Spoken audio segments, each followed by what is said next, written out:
Hello, everyone, and welcome to yet another edition of the Presence Posse Presents.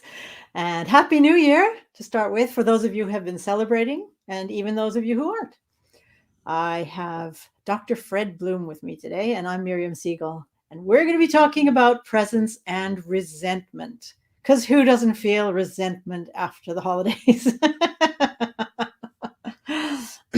Just kidding. I just thought I'd start right in it, Fred, and we can talk about who you are as the session goes, because It's perfect. I would actually rather just hear what you have to say about resentment to begin with. What is resentment? Oh, so What do you're you think? asking Like, me what to comes to what comes to mind Okay. when I say, resentment? That would have been a good thing to think about before I got on this call, but we'll just make it up as we go. Why Stay should today present. be any Stay different? present. Uh, to me, resentment is a story about reality, right? It's a story about reality. I guess it almost always would involve another person, but I guess it doesn't have to. Like you could resent the weather, right? But it's a story that reality should be other than it is. It's a story that people or circumstances should be other than they are. And this is what Byron Katie, who I reference from time to time on these calls, calls an argument with reality. And as she likes to say, when you argue with reality, you lose, but only 100% of the time. Yeah. And I think that resentment has a similar kind of scent to it, like where we think somebody should have behaved differently than they did. They should have spoken to me in a different tone of voice, or they should have done this or not done that. And so the resentment is really my story about how things should be different. Mm. Yeah, that's actually a good way to put it. I think the idea that things should have gone differently or been done in a different way or whatever. We just got a really weird comment that we get every once in a while. I don't know what it is, so I'm going to ignore it. uh, Oh, I see that. it's something that's not fair. Like, yeah, as you say, things didn't go. When I say that, I remember when I was a kid. Just it's not fair. Something like my parents saying that I couldn't stay up. I had to go to bed early and I didn't like the curfew. My brother was older than me. One of my brothers is older than me. And so I wanted to stay up later. And they said, no, you have to go to bed, but he could stay up. And it Mm. wasn't fair. And I could resent. And it's really interesting because I could resent my brother and he didn't do anything. He was Right. just older, right? So it's like the stories I made up in my head about what isn't fair, or I didn't get the Yeah. job, or whatever. It's like, yeah, whatever's not fair. Well, it's like we require a target for the resentment, right? We Hmm. can't just be resentful. There's got to be a reason, a story that goes with it. Yeah, that's actually a really good thing because that you bring up, because it's always something like we tell ourselves Yeah. about the situation. Like, I didn't get the presents I wanted. So even, I mean, people can take it really far. I didn't get the presents I wanted for Christmas, so my parents don't love me. Oh, yeah. How dare they? And resentment, I think, is very often accompanied by outrage. Well, look at the world today. I mean, Yeah. God forbid you should have an opinion different from someone else. Uh, Oh, good heavens. Yeah. yeah. Yeah. But yeah, I think that often, if we really dig, and people don't often want to do this kind of work, but if you really dig under the resentment and you sit with the energy of it and you maybe ask some questions about it, we begin to see, I think, and I'm not saying this is 100%, but that very often resentment is just confirming something that we already believe about ourselves or the world. So it's really reinforcing our identity or ego, Hmm. which the ego, of course, is always looking for confirmation of its value or its even its existence, really, and ultimately, at least from the basis of the work that I do, in order for us ever to truly be peaceful and happy and free, we've got to be wary of reinforcing those kind of ego-based patterns. Yeah. Yeah. I'm just thinking, I don't use the word ego a lot. Um, That's my word. yeah, it's a lot of people's words. I mean, I read a lot of Eckhart Tolle, and Mhm. he uses it a lot as well. I tend to just talk about me, but I guess that's my ego. So there's a part of me that wants attention. There's a part of me that wants to feel justified. There's a part of me that, so for people who don't relate to the idea of ego, because it's a way of explaining something about ourselves. So whatever you want to call it, however you want to Right. refer to it, The name it doesn't matter. doesn't matter. Yeah, as long as you understand what's going on and are willing to, as you say, do the work to stay present to what's going on with you. Um, then I don't mean you personally, Fred, for people in general. Then I mean the names don't necessarily, that's not what's important. And even then, by the way, speaking of ego, that can also be an ego thing. And I'm going to use ego and sometimes I won't, but the idea that my way is the right way, Right. that's an ego thing. Yeah. Sure. So like, does it have to be? What if it's different for somebody else? And how interesting that would be to learn about that and go into a dialogue with somebody about that and expand my experience and perhaps their experience, and that can be a source of resentment as well, right?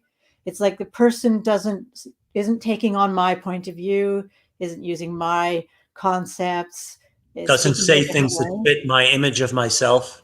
Yeah, yeah, yeah, Can I exactly. give My you, image of myself. can I give you a great example? Yeah, of course. Uh, so I probably most listeners don't know, but for many years prior to shifting into coaching, I was a holistic chiropractor, and I did this very subtle energy work. So it involves a lot of sensitivity and things like that. And I was trading body work with a friend of mine who does Feldenkrais, which is a Mhm. type of body work that also looks at very fine distinctions about the way your body is moving and etc. And it was yesterday, and she was working on me, and she said, God, you're so tense here. And she's telling me all these things. And it really didn't fit my image of myself because I work really hard on that. Like, I do martial arts and all these things to like not be tense. Mhm. And when I first heard it, it's like I could tell, like my ego didn't like that news at all. It felt like, what do you know? Shut up. That's what I like to say to her. Um, and by the way, she knows a lot. She's really good at this. But after I got over that, and I got over it pretty quick, but I was like, wow, this is really interesting because I feel good. Like, it's not like I'm walking around tense and upset. And so, like, if this is what I feel like with whatever level of tension she's finding, I'm like really curious now. What would it be like to be free of that? And I think the same question is relevant, right? Like Byron Katie again asks one of the, she just asks questions, and one of them is, who would you be without that thought? Yeah, You know, who would you be without that resentment? yeah. And that's worth exploring, you know? And yeah, I love that. And I've heard that I like to ask myself that question sometimes. Who would I be without whatever it is? Mm-hmm. There's always the part that interests me. It's why do I have that? Like, well, how is this? How am I gaining from this? Mm-hmm. What's the What payoff? am I getting? What's the payoff? What's the benefit? Yeah. Because, and sometimes, how am I going to put this? Sometimes people do things that aren't very nice. Yeah. Sometimes people do things that are directly hurtful and can be very damaging, even. It's still up to me what I do with that. Exactly. I You know? can I can turn into the same kind of person. Revenge is kind of like that. Like somebody's done something to me, so I want to get back at them. Yeah. Well, then aren't I doing what I don't like, what I'm resenting them for? Hmm. Right? But it's like, how is this? But what does that do? That sort of wanting to get back at somebody or wanting to resenting them and really wanting to show them that they were wrong or whatever. It's feeding something in me, usually this idea that I'm better than them. And that is usually hiding something which was I felt weak in that moment. Yes, so I I'm was, better than hiding. I'm worse than them. Right? It's like yeah. layers, right? Isn't that weird? It's kind of this weird wavy thing Yeah. going along. I'm like, I'm worse, I'm better, I'm worse, I'm better. But I keep that going if I'm in those thoughts, Hmm. those resentful thoughts, and the focusing on them and what they did, then I keep it going, and I can keep that sort of power game going Yeah, for as long exactly. as I feel I need to. And that's exactly what I was saying about it confirms something about ourselves that we, Mhm. even if we don't know, like if it's unconscious, because I think, I mean, when we're talking about the ego or any term, the identity, whatever you want to call it, my experience working with clients is that the vast majority of it is unconscious. Yeah. We don't see it. And it's typically, so it's reinforcing something about being a victim or being not strong enough or being, whatever. And yeah, and I want to, something else you said is it's not like letting go of resentment is not about being a doormat. Yeah.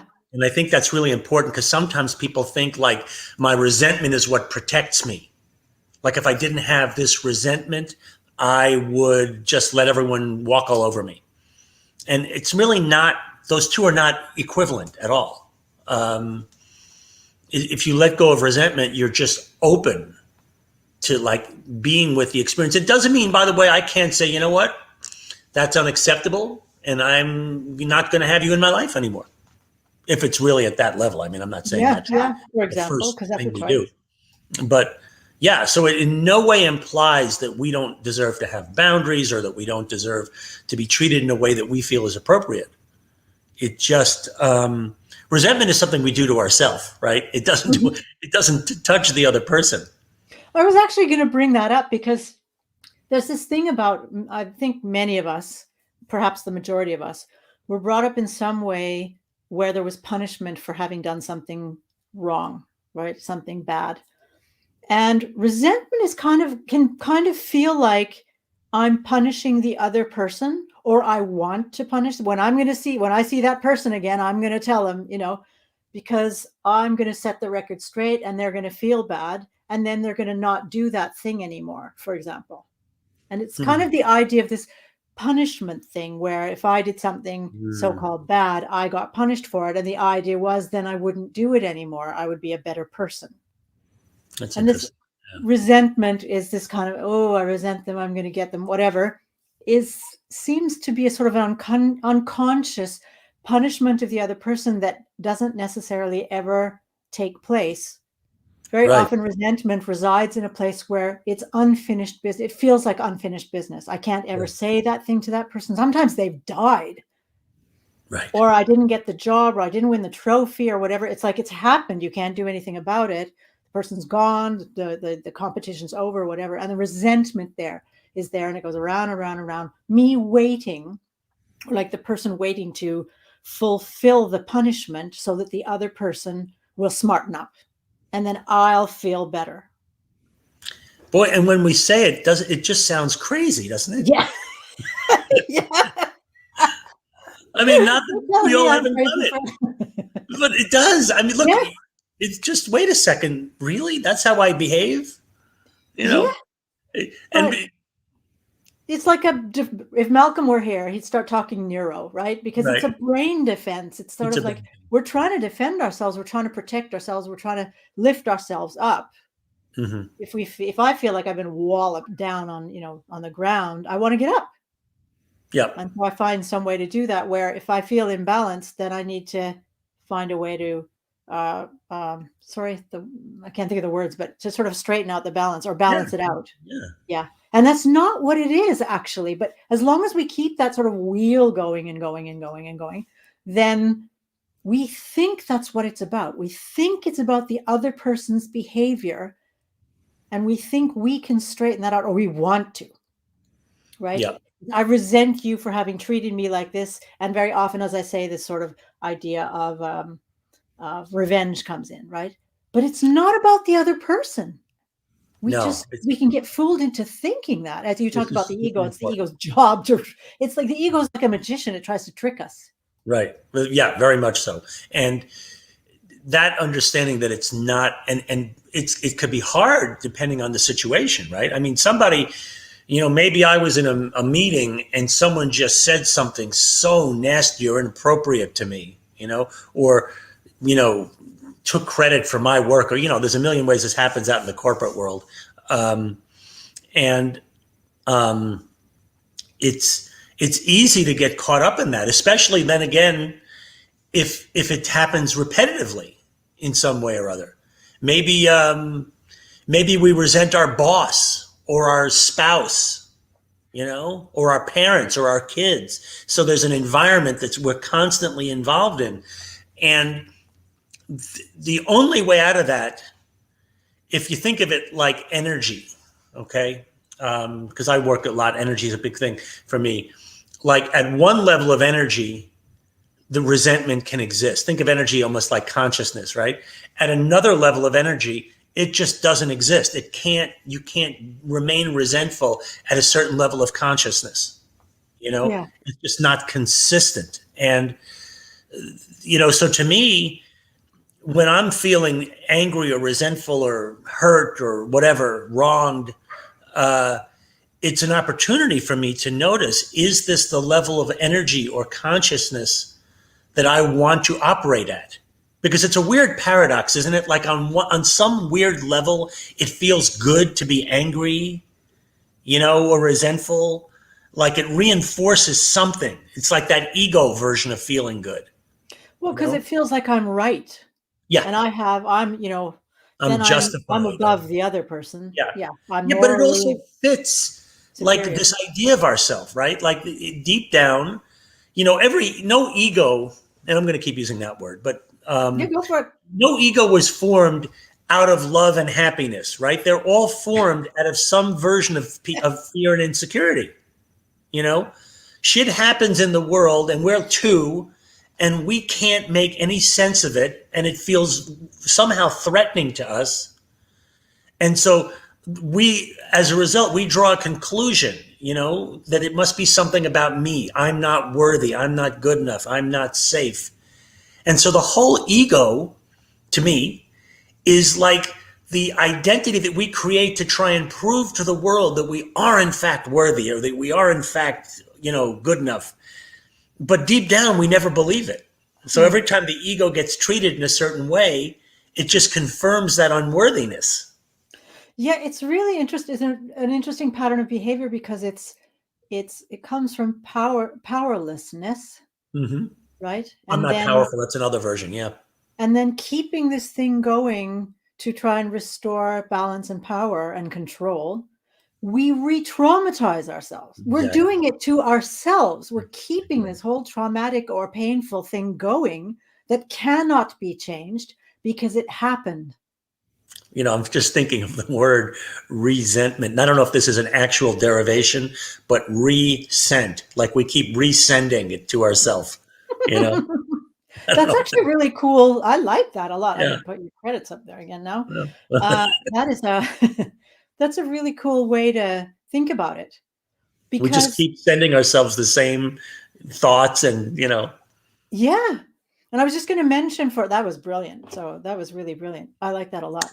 that's I'm all just from going to you mention folks. for I'm people out. who want, yeah, for people who don't use energy like this. Hmm. What energy do I have? What do I? Yeah. Yeah, yeah, Just ask yourself, how do I want to feel? yeah. Same thing. Because I can Oh, you're so spend good the at making this majority of sound my like. life. Sorry, go ahead. Sorry, you're just really good at taking it out of the clouds and making it like grounded. How do Oh, I want thank to you. feel? It's really funny because I think that about you. Oh, that's funny. Okay. So yeah, so mutual admiration society here. Thank you. Because I can choose, well, generally speaking, I can choose what I want to feel and I can do something about that. Sometimes, I mean, I'm just immediately thinking of when my father died and I got the message that my father died. Hmm. Then I felt, boom, that wasn't a conscious choice. I heard that my father had Yeah. died and that was a shock. And then Hmm. it was grief. Yep. And then I needed to go through however much time I needed to go through the grief. But I could prolong, like if I had really been wanting to wallow in it and getting it, into the Hmm. attention. Hmm. And at one point, actually, it was really interesting. I love my uncle. He is now passed as well. I love my uncle, but at one moment, he had survived the illness that my father had died from. Mm.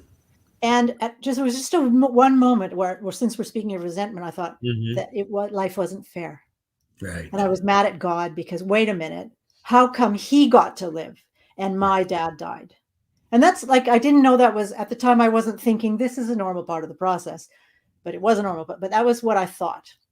And that's something about just allowing that to happen. If I had said to myself, oh, you can't think that way, you know how many people do, they put a thing on it. How dare you think like that? You shouldn't be feeling that way. No, no, no, no. Then that becomes a thing and it Oh yeah. becomes bigger and it stays for longer and whatever, because I should feel bad about myself because I felt that way. Instead of just going, oh, yeah, well, it was just a thought for a moment, which basically means I wish my dad weren't dead. Yep. That's basically all it was.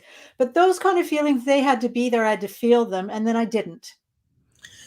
And I think, first of all, I thank you for that story. But I think that this idea, like what you said earlier about we choose how we feel or how we get to feel, I think that's a really interesting thing. And I don't know that I agree with it 100%. Like in what you just described it, right?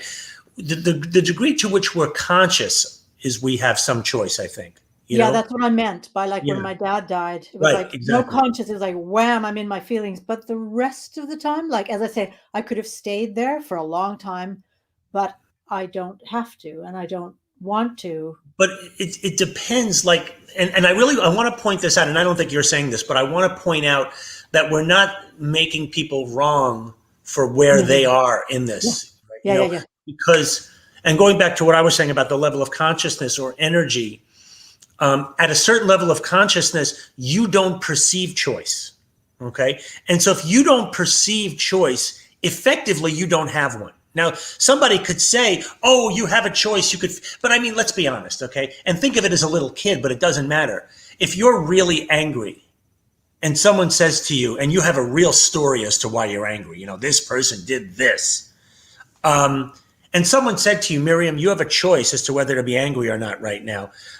Maybe you wouldn't perceive that choice, and that's legit. I've been there too.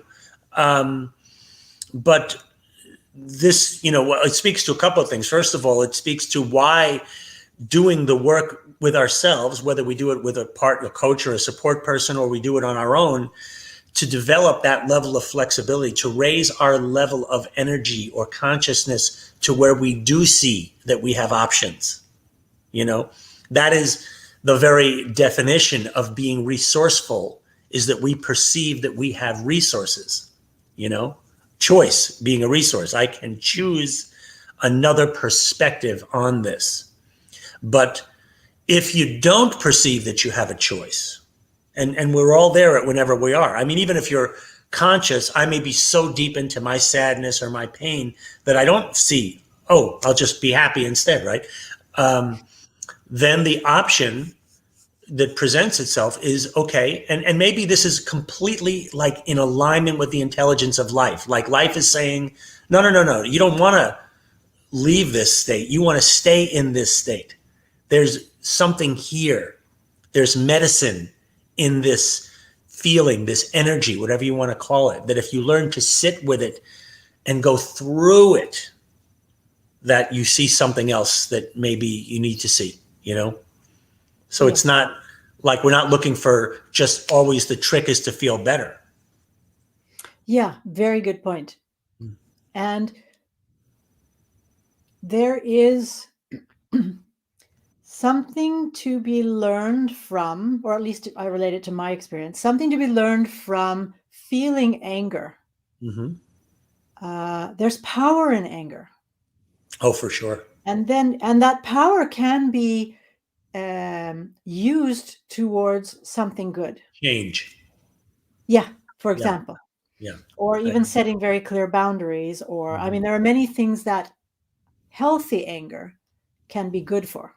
Yeah. And that's where kind of the clue is it healthy anger, or is it, yeah, to call it unhealthy Mhm. anger, just to put the opposite? And where am Yeah. I living? I call it sort of where am I don't have to live in that anger. Right. If I'm gaining something from the anger, and that doesn't have to be healthy anger that I feel I'm gaining from. If it feels like I'm gaining from it, I'll keep it. Right? I Yeah. think a lot And of then it people gets don't tricky. Like, understand yeah. that they'll Yeah. choose to keep it, not realizing that it's actually not healthy anger. Harming, right? Is it helpful Right. or harming? Yeah, So I'll say exactly. two things about that. Uh, First of all, when it comes to emotions, emotion, break down this word I can break down energy in motion. Okay. They're supposed to move. So if I'm angry, I don't want to set a time limit on someone, you know? But to me, if I'm really angry about something for more than maybe 30 minutes, I'm doing it to myself. In other words, anger should be energy. It moves us. Yes. It moves us like the way I conceptualize, because I talk about different types of energy. And emotional energy has a purpose, and its purpose is to move us to make some kind of a change. It's fuel for change. So if I'm staying angry, and it could be any emotion, but let's just use anger, it means either I'm not making whatever change that anger is suggesting I need to make, or it's reinforcing some ego loop, some self-gratifying, I'm the victim kind of ego loop. Hmm. And the other thing I wanted to say about that is that the key to sitting with any feeling is we have to drop the story. Yeah. And that's hard to do, but as far as I can tell, it's just the rules. You can't, if I'm making it about you, then I'm never going to get to the bottom of the anger. That's hysterical, because I was just going to say that. Mm, It's like, yeah, great minds. because that's what it, I, that's what it seems like to a lot of people. You were talking earlier about not being conscious of whatever's fueling the fire, to put it that Right. way. Uh, I used to be unconscious, just to choose that word, and Eckhart talks about that, being unconscious. I didn't know I was the one fueling my own fire. Right. I actually believed it was the other person's fault Yeah. that I felt the way I felt, Yeah. right? If the other person had done something differently, I would feel better. I wouldn't have a certain problem. And sometimes that is true, that another person may have lied about something, so I didn't get a job, or got a Right. bad, Whatever. Yeah. some consequence for me. Yeah, I do sometimes end up with consequences based on someone else's behavior. If I stay in that drama and that story and that anger, I am continuing that problem. The other person's done already, but I'm keeping it going. And if I think it's because the other person did what he or she did, I'm fooling myself. Mm-hmm. If I still feel bad, I mean, it's normal to feel bad when something not very nice happens. And when, yeah, if I'm reminded of stuff like that, sometimes I can feel sad about it, but I don't live there. It's like a moment, a twinge, like when I remember my dad. Even death can be like that, and I miss him, or I think of something about him, I can feel sad, but I don't stay Right. there, because he didn't die again. He's been dead for a long time, but it doesn't mean I stop loving him. It can be So replaced by other things also, because when we're stuck in one emotion, like anger or sadness, we're limiting the range of what we can. Like exactly. yeah, you could look Exactly. at your dad. I mean, I'll tell a story about that if I can. You So can tell about my dad. what? No, not my dad, actually. Um, my dad passed, I think it's just about 6 years ago, if I'm not mistaken. Maybe, anyway. And so I was here in Austin when it happened, and he was in New York, and I had just come back from there, actually. But so I got the news. My brother called me, and I, like you, went through some emotions that just, I mean, it's always a shock to get news like that. I mean, because he wasn't even like in the hospital, so it just really happened suddenly. Um, and within, I don't remember how long, but within a certain period of time, I found myself up writing, sitting at my computer, writing what turned out to be his eulogy, which I didn't Mhm. set out to do that. But, and what I saw in the writing which was I'd never seen before. Let me say this. Okay, so my dad was a man who the words "I love you" never left his lips. Okay, now it would be easy, and especially if you pair that with some of his behavior and the way he spoke and whatnot, it would be easy to draw certain conclusions about him. Okay, which I did draw certain conclusions about him, and I found myself writing in this thing, after I sat up, essentially thanking him for teaching me to love without words. Yeah. Because in the sitting down and reflecting for just a moment of clarity, what happened when I dropped the story about who I thought he was, I saw that no one in myself and no one in my family ever doubted that he loved us. He couldn't say it. It wasn't in him. He was bound up in that way. He couldn't say it. But if anyone had ever asked, does your father love you? I would never have hesitated to say yes. And Beautiful. so to sit with, for most of my life, this story, which wasn't even based in my own experience, because I knew he loved me, but yet I'd walk around with this story about who he was. And in just one moment of sitting with the sadness, right? Just being with the sadness that something else was able to come through. And because there always is something else. There's always something else. And that's this thing about this tunnel vision that has us focusing on whatever we're resenting and whoever we're resenting, Yep. and keeping us blind to everything else. Like, what if there's something better even? Yeah. And almost always that's the case, by the way. Yeah. That's pretty weird, but yeah.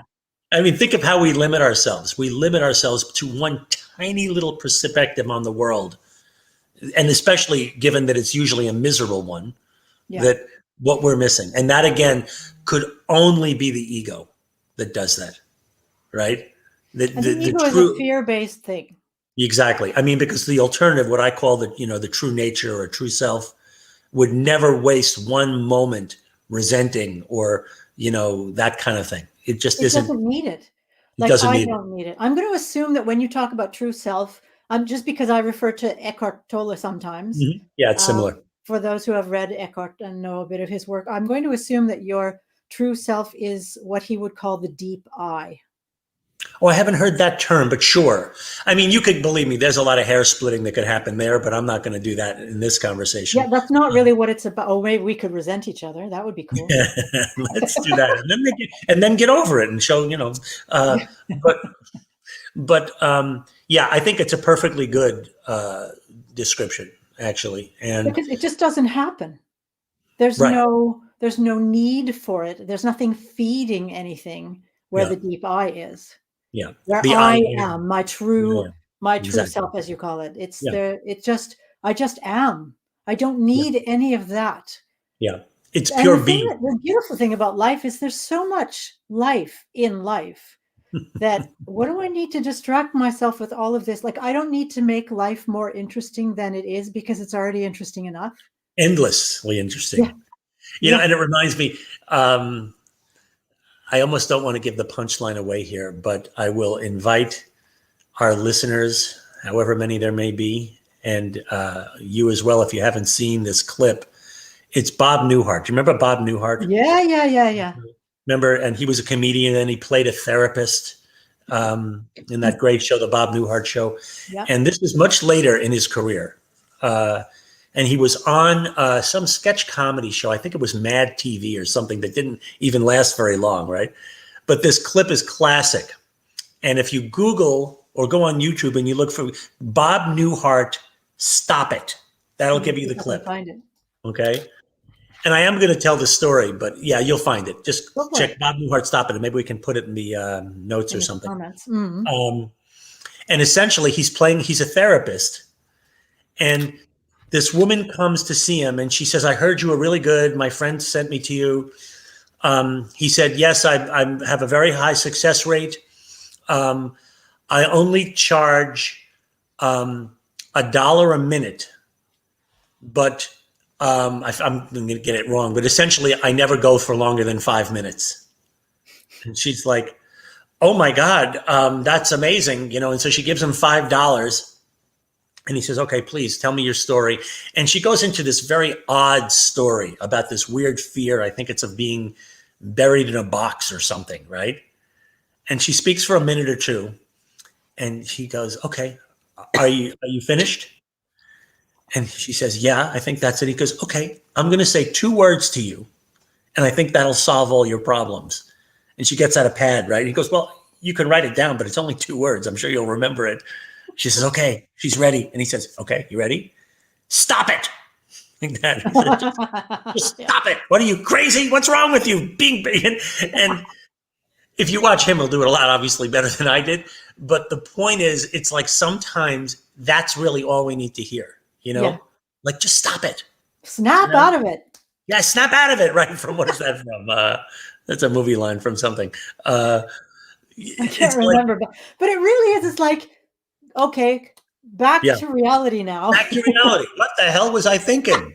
You Yeah, know? but that's a really good question. That is exactly the question. What the hell was I thinking? Yeah. And the interesting thing about that, I mean, I'm a psychotherapist and I work a lot with people who have been traumatized and who have this sort of, who actually carry resentment for a long time because of painful things. It's what was I, and suddenly I lost the thought because I was explaining the thought and then I lost the thought. But the idea of what was I thinking? The whole idea is that's all it is. That's all it is. It's thinking, right? It's an interpretation of reality. Yeah. Reality doesn't come with a story. We add the story to it. Because here's what happened, right? I was in a meeting and someone said something. They use these words. Or, I mean, you could still misunderstand. I know that bad things happen to people, and I'm not minimizing that. People are sexually abused or, whatever. It's not to say, oh, get over it. It's all fine. Yeah, that's not what we're talking about. I'm not saying that at all. I'm saying that there's a way out of this, and it is from being with my own experience and taking off, any stories that I have about that person. Ultimately, they bind me, they chain me to that person and to that event in a way that isn't. It's just never going to get me what I want. What do we want? We all want the same thing. We want freedom. But here is actually a kind of an interesting point. Sorry, I didn't mean to interrupt. No, that's right. I kind of did, I guess. What do I want? Because there's the what do I want, and then there's what do I really want? Because the resentment thing, if I'm carrying in that sort of looping thought process and carrying this resentment and carrying this resentment and carrying this resentment, I want something. I want justice. I want an apology. I want something. Right? I want them to come crawling back and show me how wrong they see they are. I want to destroy them. Yeah, exactly. I want something. And I think there's like this 2-tier thing for it. I want something, but I really want something. Yeah. And that's where the really want. Okay, what do you really want? Yeah. Because if I ask, if you had the opportunity to change to not feel the way you feel and not be in this kind of pain and not carry this resentment, if you had the opportunity to not live there, as I call it, would you? And many say they wouldn't change it because there's something about them not wanting to give up the idea that they can fix it. Yeah. Well, because they're afraid of the pain. This is interesting. This is a very interesting perspective, right? That the pain that I feel, the anger that I feel that at you because of what you did, if I take you out of the equation, meaning I'm going to give up the story, then I'm just left with the pain. And the ego is going to say, see, you never were you never were good enough to be in that job, or you never, of course they abused you. What do you think? You know what I'm saying? And so you have to sit with that now. And it doesn't make any of those stories true, but deep down we're afraid that they're true, But this is why this is the gift, The moment I find the resources to sit with my own pain and to sit with, like that part of me that does feel worthless. Now I can do real inquiry, I can really begin to take apart that belief that I'm not worthy. And, that's the opportunity that these situations offer to us is the opportunity for our own freedom. Yeah. Back to what you were saying about what do I really want?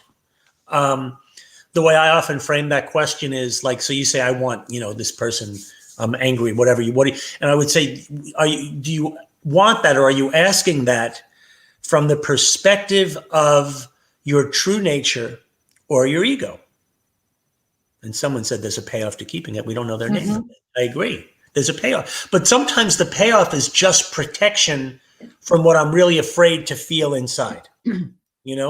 Like I'm afraid if I don't blame you for my anger or for my upset, then I'm going to have to blame myself. Like somebody has to be at fault here. Well, But that is the thought process yeah, anyway. That's the idea. yeah, it's And not. that's I the was thing just is I going to say, need to is it keep even looking true? at you because otherwise I got to look at me. And Exactly. sometimes just being in that, I couldn't do any better Right. than I did. Yeah. And just the idea of me being so powerless and so weak, or and all those things I can, like, people put words on Yeah. whatever they're weak or they're Yeah. not good enough or whatever, they bring all the judgments on, Yeah. and that's also what makes it a bit difficult. And Because I'm that lives there. unlovable and That lives. Unlovable is a big one. That lives under the surface yeah, all the time. yeah, So it's like, and we try and ignore it. We try and like act like here I am, I'm wonderful, and that's what the whole ego is. But the moment something scratches that ego, we have to lash out, because if we don't, then we have to go in. And if we go in, then we have to sit with that pain. I think I shared with you, is it just you and I, or the last one of these recent talks, about the 3 steps of what I call 3 steps for effective inquiry. yeah, you did, but you can share them again if you'd like. Well, just briefly, the 3 steps are willingness, clarity, and discipline. And so willingness is the first thing. Like you have to ask, am I willing to really look at this? Because if you're That's a not, big one, because big. it goes back to, sorry, I'm just going to bring that in for the people who weren't on at the beginning of the talk. Mhm. Uh, there's the willingness involves understanding that I think it's you, but it's not. It's Yeah, there's a actually million me. ways in which that shows up. Exactly. Yeah. Am I So, willing to even consider a different perspective? Because yeah, it's scary, right? I'm so mad at you, and you say, if I just say to you when you're mad, let's say you're angry at your coworker or something, and I say, well, Miriam, there are other perspectives here. Maybe Bob was just having a bad day. Maybe that might be very disrespectful to you, because I haven't yet inquired, are you willing to hear or consider a different perspective? exactly. And so each of these steps, willingness, clarity, and discipline, has a quality that goes with it, that's like really is what empowers that step. And so the step that goes with willingness is courage. And I can't emphasize this enough. It takes courage to really look at this stuff, to be able to sit with my own pain instead of making it about you. It's Yeah. powerful to do, but it takes a lot of courage to do it. Can I bring in a perspective here? I hope so. Okay, thank you. I'm going to bring it anyway. Yeah, um, I don't. Sometimes it feels like I need courage to face exactly. something I've created. Yeah. But very often for me, I remember being in a therapy session. I don't know, for people who don't know, I'm a psychotherapist and I'm required to go to therapy. This is one of Mm. the conditions I could lose my license if I don't. Um, a therapy session where I was talking about something about myself, and I was being very detailed about something about myself. And the therapist said, I know this is brutal. And I looked at him and I said, no, it isn't. It was brutal to not be honest. Yeah. It was not brutal to own my role, my thoughts, my feelings. It didn't feel like I needed courage for that. It felt I was just completely at peace because it was all true. Like all of the ideas I'd thought, the problems I was creating, the situations I was making up in my head, all of that was true. And for me, when I get to true, when I'm being, maybe I'm in the deep I then, or my true self, there's no courage necessary. Yeah, I It see just that. is so I calm. see that. So I just wanted to add that, because not everybody needs courage for it. Then you just need to Well, get quiet. I think that it's a useful resource, and I appreciate that. Like, perspective shift is that maybe it's not 100% of the time, uh, but often we begin this process from the perspective of the ego. You know, like the ego is what's upset, and so the ego then has to look at its upset most of the time, let's say, and so that's where I think the courage comes in. Uh, Mhm. if I'm already in the perspective of true self, or the I am, uh, then I totally understand that it's not necessary to try and build up courage, because you just see reality as it is. It's just something that occurred, and I can look at it.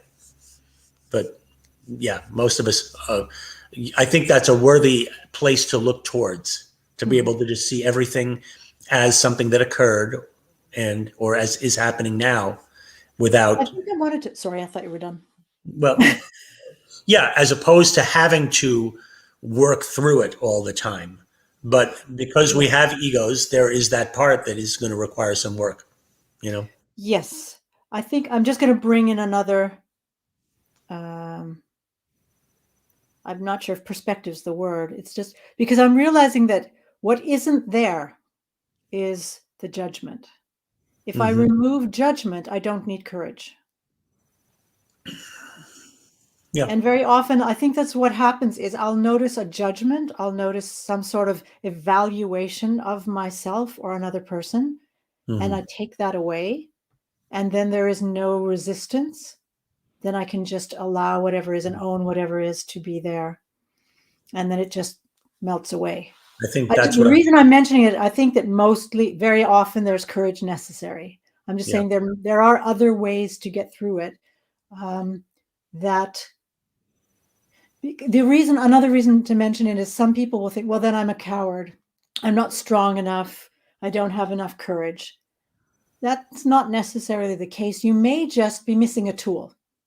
Yeah. Well, it's very interesting. And this, I mean, this could go down another rather complex rabbit hole that I don't want to necessarily try and accomplish, and certainly in Okay. the time we have. But uh, there are different levels from which people can operate, you know, and courage is is not so much in the, like when you're talking about the I am and just being present, that would be a spiritual relationship, a spiritual dimension to my, in my mind, that we're Mhm. having in relation to our situation, our circumstances.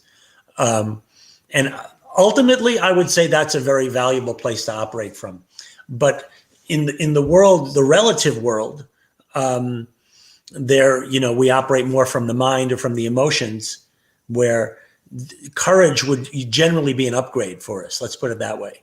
You know, courage would be a place where we can stand above our current perspective, you know, our hurt, ego, wounded perspective, and say, what, how else can I see this?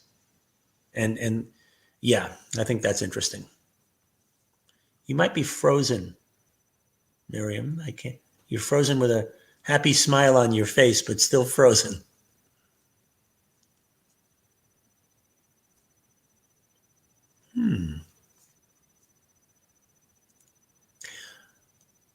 Well, Presence Posse fans, I'm not sure um, what the proper protocol is when the host is frozen. Um, Trying to give her a minute to see if she unfreezes. Up, and now, and now she's gone. I'm wondering who else is out there. I mean, we've gotten a couple of comments here, and I'm curious who else is out there. If anyone has any thoughts or comments on some of the things that we've been discussing, have you struggled with resentment? Have you, do you resonate with some of the things that we're sharing, or do you feel like, you know, this is crazy, that person wronged me and there's no way I'm going to ever forgive them? or people like to say, I can forgive, but I don't forget, or whatever your philosophy is. I'm curious how that lives for you. And I'm noticing, hold on, I think Miriam just messaged me. So I want to see what she said. Her computer crashed. She'll be right there, she said. So I'm going to keep tap dancing for another minute. Hopefully she'll be here soon. My perspective on all of this, my work in as a coach comes from the this balance, this dance between what I call the ego and the true self. And from that perspective, my work is really about seeing through the layers of ego that we create. That, as I said earlier, we created when we were very young, out of fear and insecurity in some way or another, that cause us to see the world through a certain lens, a certain perspective. And my experience is that the more we can begin to see, and you can't intellectually see this, you have to catch a glimpse of who we really are behind the ego, it begins to change us. We begin to, there's just little by little, the ego becomes more like transparent, if you will, to this true nature who's already peaceful and happy and free and clear.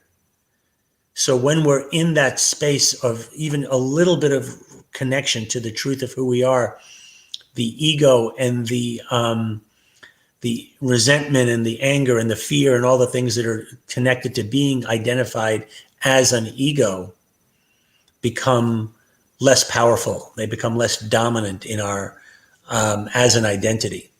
And so it creates the freedom to see life other ways, from other perspectives. And so with that, I'm just wondering if Merriam is going to be able to get back in here. I'd like to give her another moment, but then if she's not able to get back on, we may need to just wrap it up in kind of an unusual way, starting off the new year. Interesting. Danielle says, let me put her up here. Can I put her up? I'm not sure if I can do it.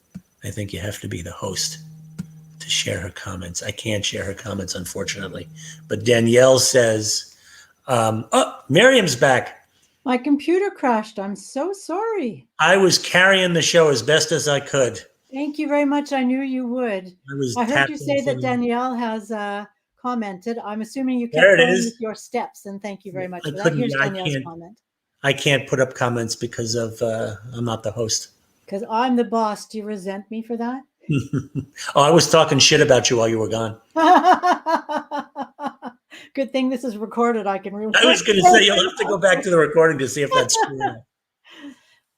Anyway. Forgiveness is an essential skill to experiencing peace. Yep. Yes. So I'm just going to let you talk because I don't know what you said, and then I'll come in. I was round off soon anyway. I was saying the same stuff I say all the time, ego and true nature and all that stuff. I'm pretty much, yeah. Did you get through your 3 steps? No, we didn't. We were on a different train of thought when you crashed. I'll get through. I mean, the 3 steps are, again, we did say them earlier, willingness, clarity, and discipline. So willingness, we already discussed. And then clarity just means, okay, I'm willing to look. Am I willing to see it clearly? Because, and this is actually really important because the quality that goes with clarity, I use different words, precision, nuance, depth, because this is where I think a lot of people, I was just talking to someone about this yesterday. We know people sometimes that have been doing the work, whatever it is, for years and decades. And sometimes you find these people, they're still stuck in the same loops, They're still in the same resentments or whatever it may be. And I was thinking about, why would that be? If they put in all this time and energy and effort. And what I saw is, I think it's really in this second step. Like clarity, it's like you have to be willing to see below the surface. You have to really bring that depth, because the ego hides in little nooks and crannies. And if you don't really take the time to look, you're going to miss something essential, and it's going to keep you stuck in whatever you're stuck in. And anyway, and then the last step is discipline, which just means you got to stick with it, because sometimes it's hard. You don't like what you're seeing. Sometimes it just feels like you're like going through a period where you're not really seeing anything. And so the quality that goes with discipline is persistence, just keep looking. Don't stop just because it's hard. Yeah. Well, I think clarity speaks to what we were talking about before about what do I want to feel and then what do I really want to feel? Mm-hmm. And how Danielle brings in this, her idea of personal peace. Mm-hmm. There is this peaceful way of, and it's really interesting. People say they want peace, they want calm, they want a good life. But then if I ask them, they will often start describing it as it sounds boring. It seems boring. It Well, doesn't seem without the very drama. exciting or lively or whatever.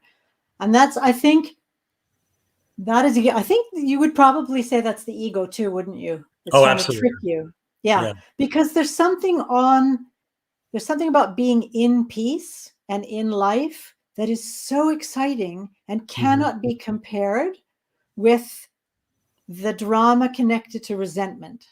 Yeah. And I'll take it a step further. Well, it's really an important distinction. And I know we're probably towards the end of our time here. Yep. It's that we're, from the perspective of your true self, from the I am, from being, consciousness, whatever you want to call it, you are peace. Yeah. You are love. You are freedom. And so there's nowhere to get to. There's nothing to add. There's nothing I have to learn or figure out. It's just the very nature of who I am. And from the perspective of ego, we are not any of those things. And so we seek some feeling of aliveness in the drama or whatever, it's just what egos do. Yeah. They need a job. Yeah, that's right. I'm thinking about the last step as well, the discipline and the persistence. Yeah. As we've said many times on Talks with the Presence Posse, it is possible to train that muscle. Mm-hmm. So, because again, working as a therapist, and I also do energy work, I do craniosacral work, which is also, it's very effective in my experience. Yep. People will come in and say, well, I tried that and it didn't work. And I get really curious around that. You tried whatever it was and it didn't work. It's like, who tried? If we could actually make it into a sort of, I like making things into games. Was it the ego who tried or was it you who tried? That's the was it your deep I who tried or was it the ego who tried? Because did you want to succeed? Like what was the end goal there, right? Yeah. If you want to prove somebody wrong to keep your resentment, you're more than welcome to do so, right? But then there's this thing of how many times did you try? How much did you try? What was your goal in trying? Were you intent on succeeding or were you actually intent on getting revenge? If you're still focusing on getting revenge, whatever tool you're using isn't going to get you there necessarily. Yeah. But if you're actually looking for the help that you needed, your deep I, being in peace, your true self, whatever you want to call it, then you might have to work at it for more than a few seconds. And then, it becomes a game of, okay, I did it 3 seconds, then I was present for 6 seconds, maybe I managed a half an hour. And then, monks do it for hours and hours and hours. Nobody says you have to sit still. I had actually somebody say that to me. You just want me to sit still and be quiet all the time. But that's not what being present is. It can be a part of being present, but it isn't being present. Being present, you can be present when you're running, right? I can be present doing just about anything. Yeah. No, it's not. Being present doesn't imply a certain behavior. No. And we actually haven't said, and that's probably a good way to round off this talk, because we actually haven't said a lot about, like explicitly about presence and resentment. So we have talked about this being with your feelings and like your steps that you're outlining and this sort of thing. But being present is, as we've been describing, noticing. Noticing without distracting, if I'm going to speak for myself, not distracting myself away from what I'm actually feeling and what I'm actually thinking, what I'm telling myself, what I'm doing, noticing me and me in relation with the other person or the event. But it's about Noticing is a me. very powerful thing, a very powerful skill. Yeah. You know, and I think that Yeah. maybe not utilized often enough. Yeah. And it's, again, it may not seem exciting, but it's amazing once you practice it how Yeah, rich the moment becomes. yeah.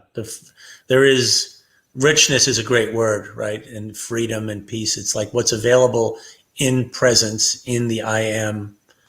And I'm not speaking as someone who dwells there all the time, certainly, but Oh, but my experience of it is that it is not compatible with the stories and the ego stuff and the resentment. And so Emily, this is my friend Emily, just says she's present to the fact that she's resenting that we are addressing resentment. Good on you. Well, all right. and if that's not and if that's not enough, and then she's present to the naked lady dancing behind me. Okay, and that's, we don't have time to do that, but I would love to do a presence posse talk on noticing, Mm-hmm. because uh, then I get really curious about. I'm noticing that Fred has a bunch of dancing naked ladies. Okay, and what's that like for you, right? Maybe we'll And bring then it. Maybe going. we'll have Emily come in the next one, and she can. We'll do a therapy session on her. Well, it actually doesn't even have to be therapy. It's No, training in being right, present and right. noticing what's in the moment. And it's amazing, like noticing what's in the moment. There's so much, as I said, it's life is so rich that the resentment, what I don't need it. I don't need that kind of excitement because it isn't even real. I'm just making Yeah, it up. yeah. Boy, I tell you Um, though, that's going to pop some balloons. We got to approach that slowly. Uh, well, Fred, we're at the hour now. We started a bit late, so now we're at the hour. Is there anything you'd like to say? I just wanted to mention before I actually turn it over to you that having mentioned this, we can practice.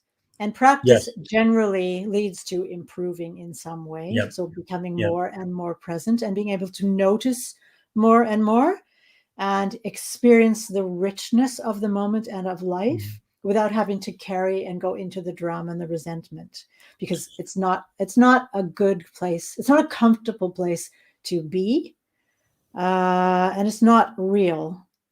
And I So want to say something else about that. When you talk about practice, mhm. um, a friend of mine used to say, anything worth doing is worth doing badly at first. Oh, Um, I love that. yeah, right. And in other words, like if this is new to you and you try it and you notice that you're still angry, that doesn't. It's okay, right? Yeah. This is why discipline and persistence, right? Like, but here's the thing: if you took one like 5 seconds and noticed that you were just angry and you couldn't really do anything and it didn't go away or whatever, but you gave yourself 5 minutes of just being present and then it was too much and I had to get away from it, then that's a huge victory. Like that's 5 seconds that you can build on next time. And it's absolutely the case that, practice is important here and necessary. Yeah, I like to compare it with like bicycling or skiing or swimming or Mm-hmm. anything that we want to do, right? Mm-hmm. If I'm gonna ride a bike for the first time, I might fall. Yeah. But I Yeah. was on it for 5 minutes, for 5 seconds Mhm. before I fell, or however long I was on it, or I The was on the old story. skis, or I was swimming for five Right. seconds before. The idea is, do I want to focus on that I fell, or do I want to focus on how much fun it was for 5 seconds? The old motivational story about that is the baby learning to walk. Yeah. Like the baby doesn't fall down and go, "Oh, I'm just never this. I'm terrible Yeah. at it." You know. Yeah, exactly. Well, that would be really sad if that happened. But that's Yeah. the idea of practicing presence. It's like, Exactly. okay, 5 seconds Hmm. okay, there was 5 seconds There you there. go. How Right. about 10? How about 7? How about whatever you Mhm. can, Right. and keep going, just like Yeah. learning to ski, learning So to swim, celebrate learning to those bike, victories. Yeah. because Yeah. the reward is in the being with the doing. Yep. Yep. Yep. Yep. So now I'm going to ask you, Oh, yeah. And again, if you need help practicing, if you need help learning tools that can support your journey, like going to the gym, you need to learn some exercises to know what's going to help what parts of your body strengthen. Mhm. We are here to help you. You are more than welcome to contact us. And Mhm. now, Fred, what would Yeah. you like to say as a parting? Um, I do have something. I have an invitation actually, and it's coming next month. I think it starts on the 17th or something, but sometime in the middle of next month, I am restarting the 12-week course that I completed with my last group about a month or so ago, called the Freedom Course. And the Freedom Course is 12 weeks where we will specifically dive into all these different aspects of how the ego fools us into thinking that it's like the only show in town, right? And we look at them through this perspective of seeing what's really true. And it's not confrontational. In fact, we do a lot of really cool meditative processes and inquiry. And the reports that I got from the last round were very, very positive. People get a whole lot of value from this kind of inquiry. So if you're interested in learning more about that, just email me on the email address below. I think my website's still offline for a little bit, but please do reach out, and I'd love to discuss that with you. Excellent. What would you like them to put? Because if you get a lot of email, you might think it's spam. What would you like them to put in the subject line? Is there anything in particular? Um, 12-week course freedom, or something like write that? freedom in the subject line. Freedom. Yeah. So go for it, you guys. Thanks, Fred. Yeah, thank you. It's really funny because I'm putting together a couple of things at the moment. And one of them is specifically targeted at calming the nervous system. Hmm. It's much easier to be present and feel this personal peace that Danielle refers to when the nervous system has learned to calm itself enough to be there. An overactive nervous system takes us away from the moment, and being able to be more calm allows us to experience more of what is, and the calm that actually is reproductive, right? Hmm. Once I'm in calm, my calmness can continue to be there. So I haven't I haven't figured out a name for the thing yet. And it can all be done online, but it's a combination of using adjusted sound and healing energy and psychotherapy or coaching together to calm the That nervous sounds system. awesome. This is going to be a pilot program, so the price is going to be quite low. And I will put some information in the Presence Posse group and also on my profile. So you're more than welcome to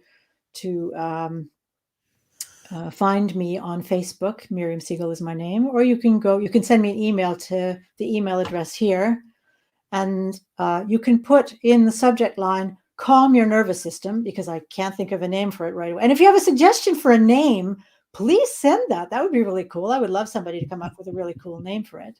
We'll be eternally grateful. Yeah, so that's where I am right now. Again, I just want to wish everyone a happy new year. And it's Hmm. nice to be back. The Presence Posse, we will be back again next Monday. For those of you who were here, thank you very much for joining us, and thank you for your comments Yeah. and your insights. And you're more than welcome to write questions and comments in the group as well. We don't have to be live, so you can add things afterwards, and we'll have a look and we'll answer you in there. Yep. So thanks for joining us. And Fred, thanks again. It's always wonderful to be with you. Yes, you too, Merriam. Thank you. So we'll see everybody again next Monday, same time, same place for the Presence Posse. Bye, Bye, everybody. everyone.